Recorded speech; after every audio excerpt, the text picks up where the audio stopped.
ரதி என்னும் அழகிக்கும் நீதானே ராணி கதி நீயே கொஞ்சம் கண் பாரு தேவி ரதி என்னும் அழகிக்கும் நீதானே ராணி கதி நீயே என்னை கொஞ்சம் கண் பாரு தேவி ஆனந்த விகடம் சொல்லு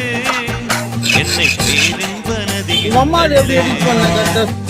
ஆனந்த விகடம் சொல்லு என்னை பேரின்ப நதியில் தள்ளு நான் பாகாதிபதியானே